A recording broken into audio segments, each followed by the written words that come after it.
एका लग्नाची दुसरी गोष्ट. सुख घाली माझ्या दारी पिंगा.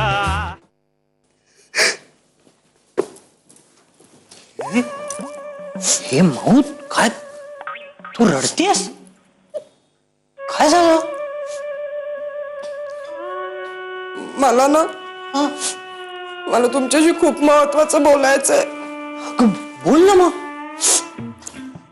समजा आपल्या दोघांचं रस्त्यात खूप मोठं भांडण झालं, कडाक्याचं, तर तुम्ही मला रस्त्यात एकटीला टाकून निघून जाल का? मी तुला हे छे माऊ, मुळात असं भांडण जरी झालं ना कडाक्याचं तरी रस्त्यात टाकून येणार नाही ग मी तुला, खरंच. आणि माझ्याकडे कपाटात खरं तर खूप साड्या आहेत, पण तरी मी हट्ट केला की मला आत्ताच्या आत्ता साडी हवी आहे, नवीन महागातली. किंवा मी म्हटलं की आत्ताच्या आत्ता मला घेऊन सिनेमाला चला, तर तुम्ही माझ्यावर रागवाल. अगं माऊ, अगं तुझा हक्क आहे तो मागण्याचा, चिडण्याचा, रुसण्याचा. खरंच हो, बायकोनी केलंच पाहिजे असं. नवरा काय म्हणेल ते माहित नाही, पण बायकोनी रुसलं पाहिजे, चिडलं पाहिजे, हक्काने भांडलं पाहिजे.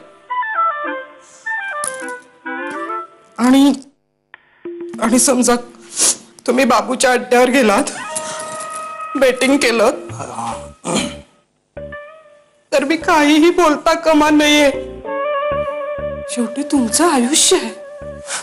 तुमच्या आयुष्यात मी का लुडबुड करायची? तुम्ही एक इंडिव्हिज्युअल व्यक्ती आहात. मी तुम्हाला तुमची स्पेस दिली पाहिजे, मी नाही देत. हो ना? सॉरी, मी चुकले. मी यापुढे तुम्हाला काही नाही बोलणार. तुम्हाला हवं ते तुम्ही करा. मी चुकले. माऊ माऊ माऊ, बस बस बस, शांत हो, शांत हो माऊ. माऊ, तू जर नसतीस ना तर ही जी तू स्पेस म्हणतेस ना ती मी विकायला सुद्धा कमी केली नसती, खरंच.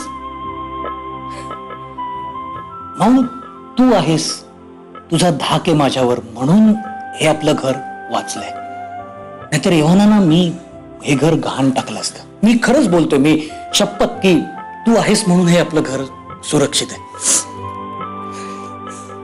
खरं सांगताय? शपथ तुझी. म्हणजे मग तुम्ही दमून आल्या तुमच्याकडे हट्ट करते, मी भांडते, मी रागावते, ते सगळं नॉर्मल आहे ना? सांग. एकदम नॉर्मल आहे. नॉर्मल नवरा बायकोंसारखे होत आपण, खरंच. तरी मी विचार करत होते, असं कसं बुवा, असं लग्नानंतर आमचं वेगळं असू शकतं. कसं? आमचं बाई वेगळं आहे. अच्छा, म्हणजे तू घना आणि राधाला भेटून आलीस का? राधा, लिसन ना, मी आणि वल्ली आहे ना आता तिच्याशी बोललो. म्हणजे आम्ही तिला समजावायला गेलो होतो की असं कसं वेगळं असू शकतं. पण प्रॉब्लेम काय झाला माहितीये, तिनेच आमची समजूत काढली की तिचं बरोबर आहे. पण ती असं काही बोलते ना राधा की ती तिचा मुद्दा इतका परफेक्ट पटवून देते, आपण काही बोलू नाही शकत पुढे, कळलं का? पण मला अजूनही प्रश्न पडलाय, असं कसं बुवा कुणाचं इतकं वेगळं असू शकतं? हो ग, इतकं कसं कुणाचं वेगळं असू शकतं? मला दाखव करून. आणि काय होतं की हाय सो आपण नंतर बोलू. सायली सायली सायली सायली सायली ऐक ना, परवाच्या मीटिंगची मिनिट्स आहेत का ग तुझ्याकडे? कुठली? तुझ्याकडे नाहीये, तू नव्हतीस बहुतेक. तुझा राधा? नाही, तू पण नव्हतीस सोनिया बहुतेक. काल कुठे होतीस? का ग? I want to know. I really want to know. मी काल सिनेमाला गेले होते. तुला काही प्रॉब्लेम? एकटी.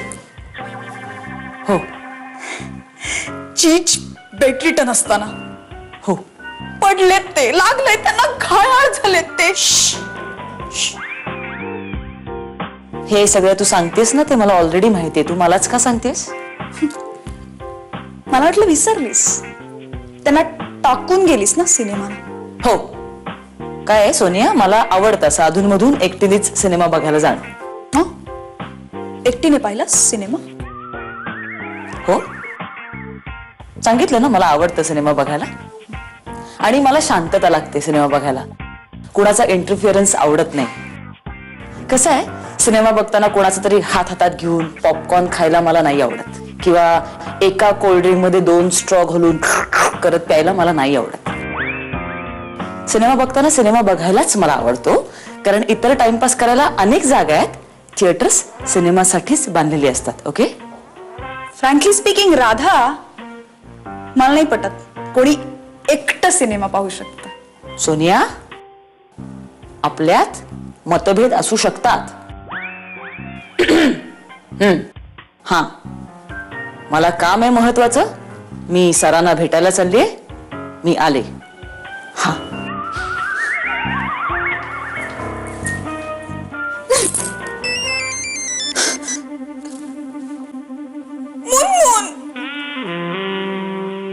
राधा, राधा सिनेमाला गेली होती एकटी. जीज नव्हते तिच्या सोबत, म्हणजे कोणीतरी दुसरं होतं. राधा जीजला सोडून दुसऱ्या कोणाबरोबर तरी पॉपकॉर्न खात बसली होती. मुनमुन, बिचारे जीज एकटे घरी पडले होते. हो सोनिया मॅडम, जाऊ.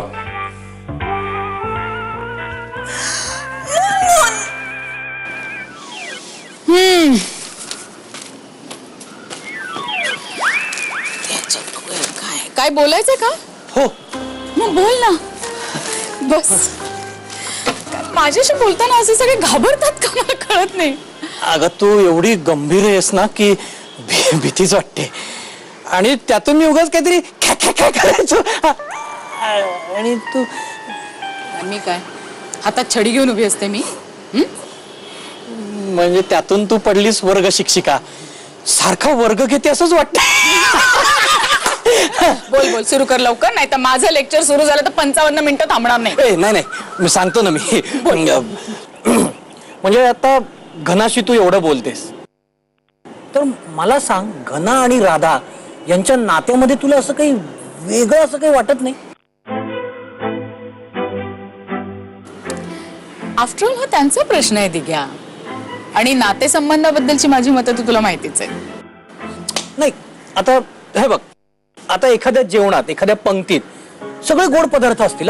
म्हणजे गुलाबजाम, श्रीखंड, बासुंदी, जिलबी, उकडीचे मोदक, पुरणपोळी, गुळाची पोळी, तर हे सगळं अजीर्ण नाही होणार? दिग्या, तू काय म्हणतोस ते मला काहीच कळत नाहीये. म्हणजे कसं आहे की त्यांचं कसं एकदम सगळं असं गोड गोड सरळ असं मिळमिळीत वाटतं. म्हणजे लग्न झालं तरी एकमेकांवरती अजून ते हक्क बजावतच नाहीयेत. म्हणजे बॅचलर्स लाईफ जगतायत अजून. हे बघ, लग्नानंतर एकमेकांना स्वातंत्र्य असावं या मताची आहे मी. I think I am the wrong person Digya. नाही नाही, you are the right person. मला आठवतंय ना, तू आणि विनोद कसले भांडायचा. तुला आवडलेलं पुस्तक त्यांनी वाचलं नाही की तू कशी भडकायचीस, किंचाळायचीस.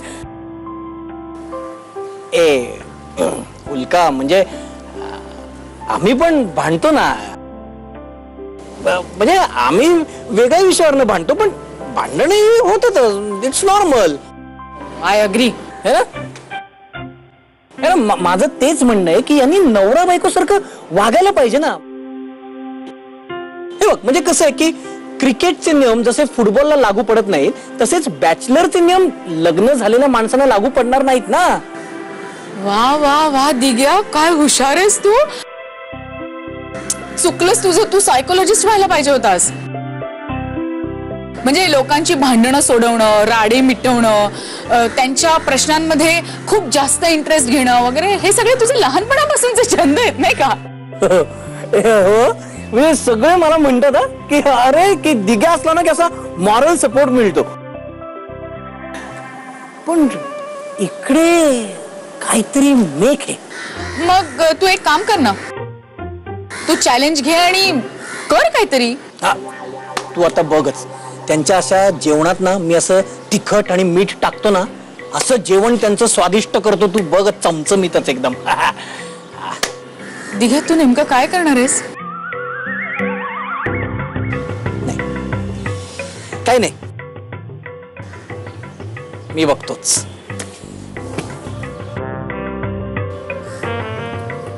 हा डोंट वरी म्हणाला म्हणजे नक्की काळजी करायला हवी.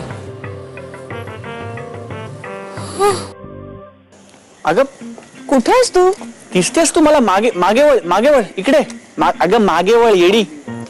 इकडे इकडे. हा अगं तिकडे नाही, इकडे मागे वळ. मी इथे आहे. ए मग ती कोण आहे? कोणाकडे बघतोस तू? ती ती पिवळ्या ड्रेस मधली मुलगी. मला वाटलं ती तू आहेस. ती जाडी मुलगी तुला मी वाटले? घनश्याम मी एवढी जाडी दिसते मग ना? नाही, मला असं वाटलं की ती ती तू नाही आहेस का? एक मिनिट ती जाडी मुलगी गेली खड्ड्यात. तू मला सांग तू कसा आलायस? मी आता नाही घनश्याम तू घरात ना कसा काय आलायस बाहेर? म्हणजे तू काय सांगितलंयस घरी? तू एक मिनिट, तू खोटं वगैरे नाही ना बोललायस की? म्हणजे तू घनश्याम तू असं वागत, तू घरी जर खोटं बोलला असेल तर घरचे काळजी करतील. तू असं नको वागत जाऊ घनश्याम प्लीज. मला टेन्शन येतं. एक मिनिट. अगं तू हे नवीन सुरू केलंयस. तू तुझ्या प्रश्नांची सुपरफास्ट एक्सप्रेस सुरू करतेस आणि माझ्यावर भडीमार करतेस प्रश्नांचा. अगं मध्ये गॅप तरी घे, श्वास घे, मी उत्तर देऊ शकेन असा. सॉरी बरं मला आता सांग तू कसा आलायस? म्हणजे तू घरी सांगितलंयस का किंवा काय कारण सांगितलंयस? खोटं नाही ना बोललायस? हे बघ सॉरी सांग मला तू काय सांग.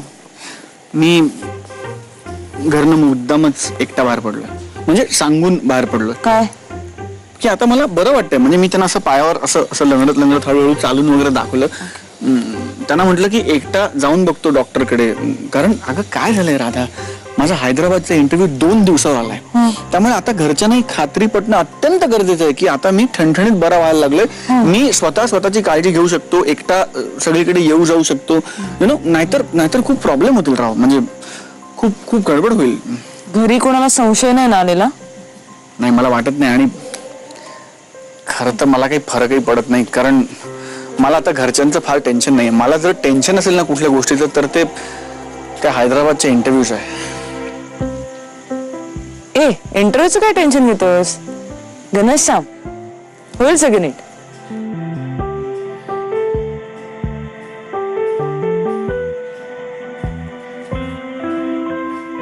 होईल सगळं नीट. या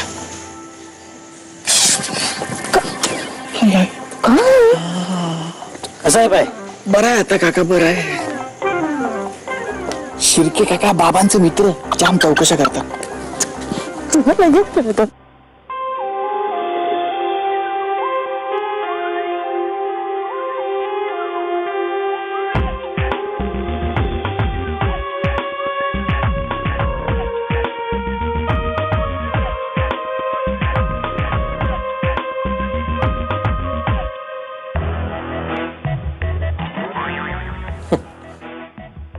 जग कसं आहे ना सोनिया, एक जण एखाद्यावर जीवापाड प्रेम करतो आणि एखादा त्या प्रेमापासून अनभिज्ञ दुसऱ्याच कोणावर तरी प्रेम करतो. आणि तो जो दुसरा आहे तो त्या प्रांजळ निस्वार्थी प्रेमाची प्रतारणा करून कोण्या आयऱ्या गैऱ्यावर प्रेम करतो. मानव तू कोणाबद्दल बोलतोयस हे? टेल मी ना. राधाबद्दल ना? तुला कसं कळलं? म्हणजे तुला पण कळलंय? हो, मी त्या दिवशी घनश्यामला भेटायला त्याच्या घरी गेलो होतो ना, त्या दिवशी मला असे काही पुरावे सापडले ना सोनिया. What? तुझ्याकडे प्रूफ्स आहेत मानव? येस. अरे मी माझ्या डोळ्यांनी पाहिलंय. मी फोटो काढून ठेवायला पाहिजे होते का रे? तू स्वतःच्या डोळ्यांनी बघितलंस? कोण होती ती व्यक्ती? कशी दिसत होती ती व्यक्त होती ती? मानव अंधार होता, नीट दिसलं नाही मला. अंधार. ओके, आता कळलं मला सगळं. घनाने आता नाच करून दाखवलेला आहे, त्यामुळे मी असं डिक्लेअर करतो की घनाचा पाय ओके झालेला आहे. आता एक आईस्क्रीम पार्टी व्हायला पाहिजे काय? हा, झिंग चिक्का झिंग चिक्का एका लग्नाची दुसरी गोष्ट. सुख घाली माझ्या दारी पिंगा.